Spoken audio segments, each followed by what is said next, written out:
রবিবার ভাইকে নিয়ে ফেরার পথে বইমেলা থেকে এক ঝলক ঘুরেই এলাম। হ্যাঁ, বেহালা চৌরাস্তায় কিন্তু শুরু হয়ে গেছে বইমেলা। তো প্রতি বছরই মেলার এপার দিয়ে ঢুকে ওপার দিয়ে ঘুরে বেরিয়ে আসি।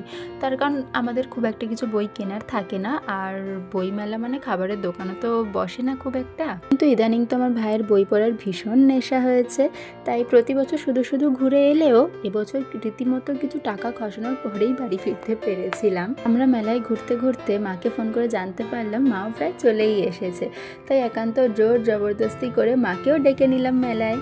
আর এই যে আমার ভাই সারা বই মেলা খুঁজে ফাইনালি ওর পছন্দ মতো একটা বই তো উদ্ধার করেই ফেলেছে। তো চলো এবার একটু পেট পুজো করে নেওয়া যাক। ওই যে প্রথমেই বললাম, খুব একটা খাবারের দোকান না থাকলেও টুকটাক চটপটা এই সমস্ত খাবার দাবারই ছিল।